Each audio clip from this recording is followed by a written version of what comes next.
One of the most intuitive, one of the most ancient, yet one of the most confusing sources of magical power, deities.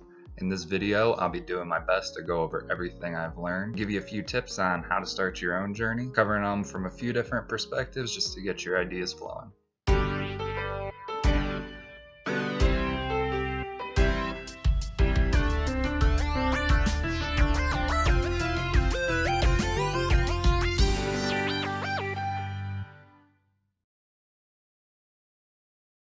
Hi, my name is Jordan from Grimoire, coming at you today from a little different setup.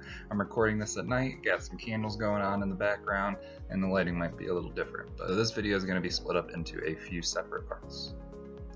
First, we're going to go over what is a deity, just a general look to make sure we're all on the same page. Second, we'll be going over some top misconceptions. Third, we'll go over the benefits of deities. Fourth, we'll go over how to find a deity. Fifth, we'll go over signs of a calling, how to know when a deity is reaching out to you and why they would. After that, we'll be going into top things to start to do. Then we'll finish off the video with a few more fun sections. We'll look over a few potential explanations. I'll give you some of my personal experiences working with deities, and then I'll give some general recommendations and shout outs for some that I know are friendly. So let's get started. So I'm not going to really go over kind of what exactly I think a deity could be in this section, although I will give some fun ideas a little later on.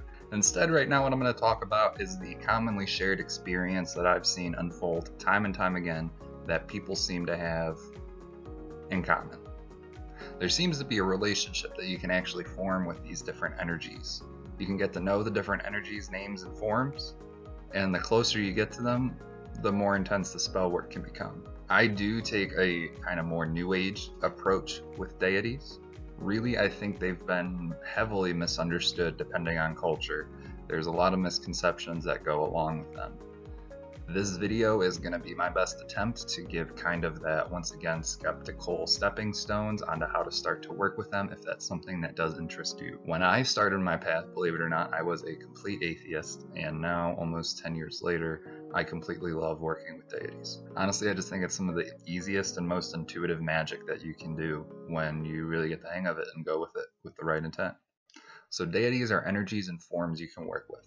Whether or not you believe there's an actual personality behind it really is irrelevant. Part 2, top misconceptions. So we just said our definition of deity that we're going to work with in this video as a energy form that you can form a relationship with. I'm going to look over a few top misconceptions here. The first one being that you don't really need to believe there's an actual personality behind the deity. You can work with the deity as a natural force. The second misconception is that deities don't want or need worship. Here's the way I explain it. Imagine you were walking down the street and you see a kitten trying to claw his way up a curb. You see this and you have empathy in your heart, and at first you just go to use your foot to kind of give him a boost up a little bit, but as soon as your foot touches him, he all of a sudden starts paying a lot more attention to you. They're circling around your legs, rubbing on them, making all sorts of purry, chirpy noises.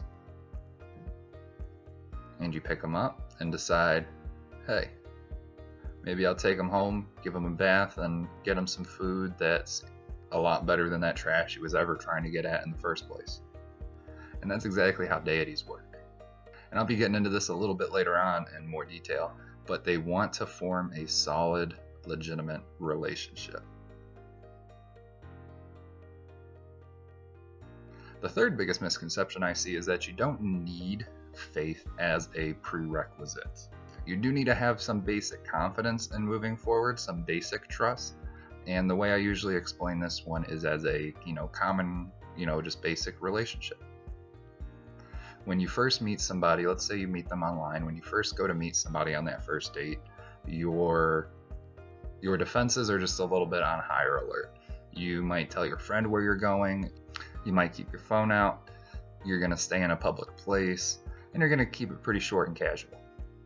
And then over time, as you get to know each other, your defenses naturally lower. You spend closer time to eventually, if everything goes right, you're living in the same house together. And that's how it works with deities. You don't need to have, contrary to some popular religions, you don't need to have full 100% faith before starting to work with them. And the fourth misconception: there is no wrong way to work with deities. I see a lot of times like Ares needs this, Aphrodite needs that. In order to contact such and such, you need to this. Just with any magic or witchcraft, there are no set rules. If it's in your heart, if it vibes and it feels okay to you, then it's probably okay with them. I've never met any deity so picky, and it's not like I've ever seen a completely 100% consensus. Somebody swears this works for them, that doesn't. Somebody swears that works for them and this doesn't. For a lot of them, there's a basic honor that you need to uphold, but that's still set within yourself, not within the deity.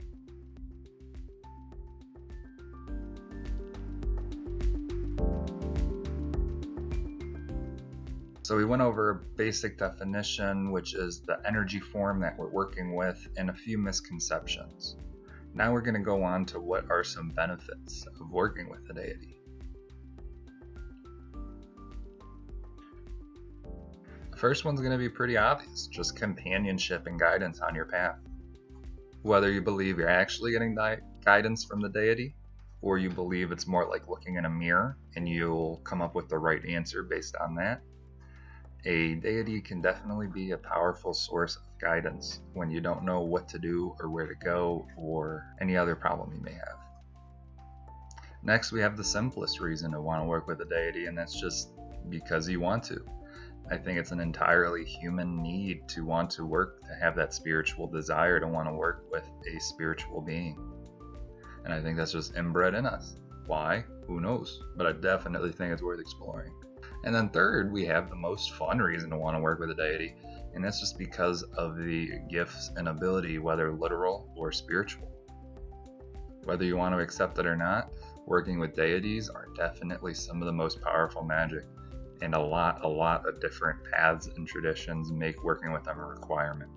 I personally don't think they are, but it's definitely worth mentioning, just how powerful they are.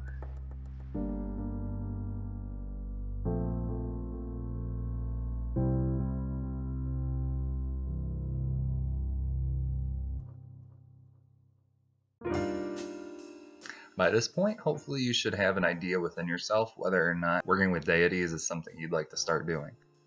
If not, you can take a few minutes at any time to meditate and see how it feels, but never do anything you're not comfortable with. In the case you did want to start working with them, here's a few good tips to get the ball rolling. Number 1, start research. Pick a pantheon, pick a deity, and just start reading. This is obviously the most direct way, just to see if anything vibes with you, see if anything sticks out.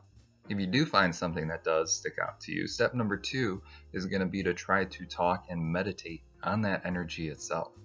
And then step number 3, which is a little bit out of your control, but eventually one will call to you harder than you call to hit. And I'll be going over in the next section how to tell what a calling is. And that step number 3 is to start making yourself susceptible and to start listening for if a deity is calling out to you. If it feels like a few are vibing but none are kind of 100% clicking, it could be either a sign to look for similar deities in that realm, or to just work on your personal practice, that you just need to work on your own for a little bit before the right one calls to you.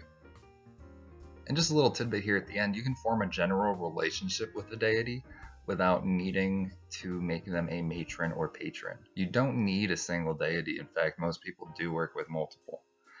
However, at the same time, I think similar to romantic relationships, a lot of us kind of have that desire to work with just one. And if you do, that's totally cool. And I've definitely seen people make that work. Part 5, signs of a calling. Let's start with synchronicities. Very quickly, synchronicities are where your thoughts match up with reality in a way that kind of sticks out to you. Synchronicities are very similar to signs, and they accompany a wide range of things. In fact, I could probably make a whole video trying to explain what they are. So if you've been having weird things kind of line up with your thoughts, Google this big word right here and get more information on that. The second sign of a calling is going to be hearing things in your intuition. And this is a tough concept to try to explain to a beginner. Some are naturally more in tune with their intuition, but if you're paying attention to those sub-thoughts, as I call them, it may start revealing information about the deity that's calling out to you. The third sign of a deity calling you is going to be the energy that you start to feel towards them. The name itself will give you a feeling. The image itself will give you a feeling. The telltale sign for me is when there's that desire to research the deity, yet you've already researched as much as you can do. When you have that desire to want to learn about them or work with them, and that desire just naturally arises when you think about them, that's almost a surefire sign of a deity calling out to you. And the fourth and final sign when they're calling out to you is that it usually occurs during a changing of perspective or a change of circumstances. Either when you learn a big life lesson, or you move a city, or you have a breakup, or anything big that kind of shocks you, is when a deity is most likely to call out to you. Now, I just wanted to give a quick warning about these being signs. They're not commands, they're just signs. You don't have to take any of them. I always use the highway metaphor. Your life is a highway. I wanna ride it all night long. Your life is a highway, and you've been passing exit signs your whole entire life. The thing is, you haven't even realized them before. This is just the first time you're actually realizing them. Just because you see a sign doesn't mean you need to take an exit. Similarly, just because you see a sign doesn't mean you need to pull off the road and stay at the sign. Keep towards your destination. It's just a sign. That's all. The quote I use to remember is that while signs may have some significance, they almost never have any hard meaning. One last quick warning, because I didn't really know where else to put this. It was just about being wary of becoming sunblind or moonstruck. And that's where you either meditate or spend so much time with the deity, it's like staring at the moon or staring at the sun, and you just get so overwhelmed you kind of forget about daily life. Stay in control and learn how to ground. Now, of course, there are some exceptions, especially if you're following a mystic, crone, sort of based path, one that uses asceticism or the withdrawal from society as a source of power. But even in those cases, the final step is still the return to society. Anyways, now, why would a deity be calling you? Really, in my opinion, the answer is so simple that you might be overlooking it. They think that you have the wisdom, the knowledge, and perspective to view them in the way that they want to be viewed, to work with them in a way that benefits both of your desires, both of your goals, and they think it's the right time to call out to you. Naturally, then you say, what are their desires and goals? And of course, that depends on the deity. Usually it's going to be things like self-care, or to make an impact on the world, or to discover your potential, to grow in power. There's tons of things they could want. But I think the key thing is that what separates deities from us is that they don't have a body and they don't have a form. When we work with and worship a deity, we're actually bringing them into existence and adding to their experience. In my experience, deities want to form a mutually beneficial relationship with humanity, where you help them and they help you. The purer the desire is to help, the purer the connection, the less it feels forced, the less it feels restrictive, the more powerful the relationship and the benefits can be.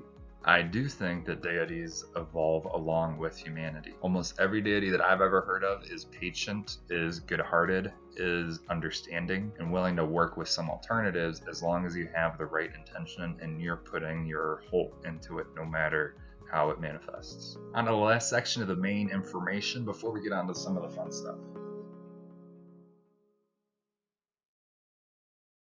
Part 6, things to do once you found a deity.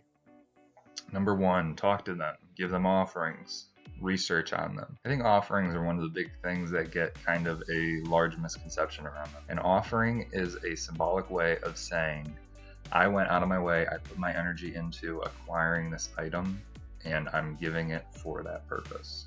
Some of my favorite offerings are even charity. They can be reaching out to other humans. It can be a ton of different things. As long as you're doing something, you're setting some energy aside for the deity. The second thing to do is to create, to express, to speak while focusing on their energy. Let them come alive through your art. The third thing to do is to try invocation or to meditate on their energy.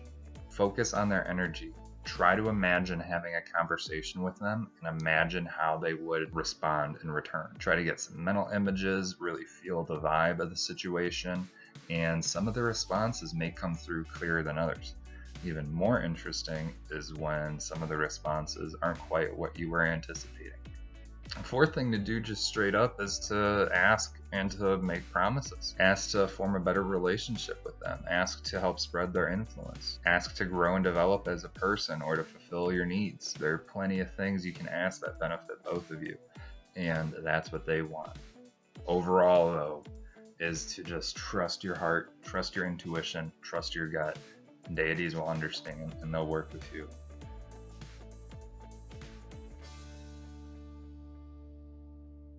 Now onto a more theoretical part of the video. This is not pure information necessarily, but just looking at what potentially deities could be. I don't think this is necessary. I don't think you particularly need to understand how or why or what deities actually are in order to work with them. But I think it can definitely be fun to look at some ideas that don't directly contradict what science we do know. Explanation number one is going to be a collective consciousness-based archetypes. You can look at Carl Jung for this, where some of these ideas come from, that deities are actually primordial energies that rest in our subconsciousness and express themselves in different ways. Therefore, our ego interprets them from separate from our subconscious, and then the dual nature the conversation seems to happen. The second potential explanation could be what's called an egregore, which is essentially the theory that humans, given on a grand scale, their belief, their collective desire, their collective worship, can actually create a tidal wave of energy that is carried in its form, is carried in its name, and therefore can be accessed by that. The third explanation could just be some form of a naturally living but four-dimensional being. Now, a being like this, and it would be a little bit much to get into in this video, but the theory would be a being like this could move throughout time as easily as we move left and right. Fourth potential explanation could just be natural energy sources. They're just natural fountains of different energy that exist in you that you can access. And the fifth way to think about deities for the spiritual would be different flavors or different images or different versions of the higher self. And for the religious, it may help to think of deities as different forms or different manifestations of the supreme deity. That each one is actually a single image, a single side of the true, ultimate, not understandable God. Like I said, it doesn't matter. There's no way to test any of these, even if you wanted. I hope someday they will be, but until then, we just kind of got to go with what works.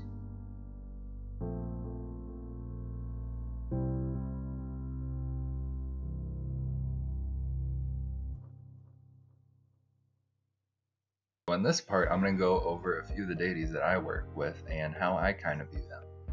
First, I'm going to start with Mercury.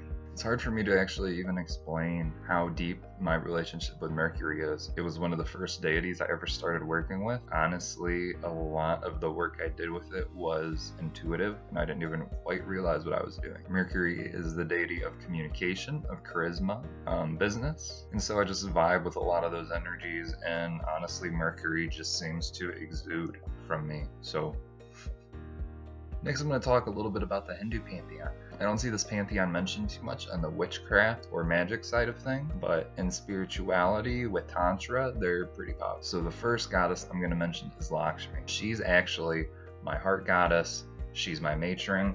She's my statue back there. And honestly, she's the deity I work with the most. She represents prosperity and abundance, but not just on the material plane, on the spiritual, on the emotional, just overall wellness and health and balance. She's often said to reward those who have virtue, And so personally, I totally highly recommend her for today's world if you feel like you're trying to make a difference and you just realize that the sad truth is money holds people back way too much. Also going to give a shout out to Shiva. Shiva stands out to me because he is a great example of a healthy masculine deity. I feel like a lot of the masculine deities are kind of either that Ares, Zeus, kind of arrogant pricks, or kind of that Apollo, Horus, leader of the world, savior of humanity types.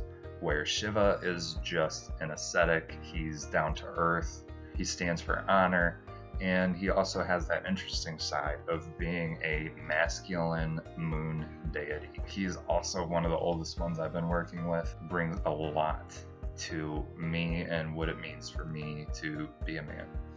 And next, believe it or not, I'm actually going to talk about the Christian pantheon. I mentioned this before and I'll probably mention it again.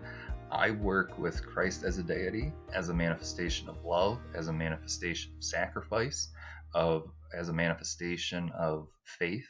And so I think that's an extremely powerful energy, an extremely powerful personality that I work with. I'd even go as far to say that Yahweh is a pretty decent manifestation of the All, the God of the Bible. When you understand that it's not just supposed to represent the good, but it's also supposed to represent the bad, the evil, the destruction in the world. You reconcile that with your own reading, your own experience. I think it's pretty powerful. Also, can't mention Christian pantheon without mentioning Lilith. Lilith is really interesting because A, she was supposed to be a kind of major player. She was supposed to be the first woman. But B, she wasn't mentioned in many texts. And C, she was usually mentioned as a demon. All of that combined with the fact that nowadays she's worked with almost to the point of a goddess. Like I work with her and refer to her as a goddess. And I just think that's awesome, kind of as like an ancient energy that got awoken in modern time. Sticking in the Christian pantheon, we gotta mention Lucifer. Of course, getting a bad rep, being tied up with Satan and all of that. Lucifer meaning light, I work with as kind of the crystal quartz of the archangels. Anything you need, just almost a direct go-to, knowledge, wisdom, power, there you go. And so I know the fact that I just mentioned working with Christ and Lucifer and all these pagan gods in the same video is just gonna blow some people's minds, but I'll leave that to you guys to sort out. I've already reconciled it with them myself. So for this last section here, I'm just going to give a shout out to some of the deities that I know are kind of active, that are kind of calling people nowadays. First is one that I've worked with quite a bit, and that's Dionysus, the god of passion, of ecstasy, of drunkenness, of just kind of getting messed up and having a fun old time. Second, we got Hecate, which is the ancient Greek goddess of darkness. Hecate is a triple goddess. She's often depicted as having 3 heads, is said to interact with the underworld, the earth, and the heavens. I know of any modern deity, she's been kind of just like reaching out like crazy, and I think that's pretty friggin' awesome. Third, gotta give a shout out to Shakti. Shakti, the Hindu divine feminine, tons of powerful forms. Durga, which is incredibly powerful, like Mother Nature. Kali, which a lot of people have heard of and work with, the goddess of darkness and destruction. And even Parvati, which is just the goddess of kindness, Shiva's wife. So Shakti in all her forms is just an amazing goddess to work with. And so for the 5th and final shout out I'm going to give are going to be the twins Apollo and Artemis, the Greek gods of the sun and the moon. They are brother and sister. Apollo, I think, is a pretty awesome god because he's got a lot to do with art and creativity, as opposed to kind of, that Ares, Zeus kind of jerkiness to him. Artemis is a totally wholesome goddess of the hunt. She's frequently seen protecting the woods, protecting women, and as just a beginner magic user, you can't really go wrong looking up Apollo and Artemis. And since this somehow turned into a list of Greek gods to work with, plus Shakti, I figured I'd have to add on Hades and Persephone at the end. I know, I lied. They seem to be getting a lot of love nowadays. Persephone being the goddess of spring, the goddess of flowers and springtime, and Hades being the god of the underworld, the god of darkness. I just know that duality, that blend of energies is really popular nowadays, and I really support that, so I had to give them a shout out. Anyways, I covered a ton of materials.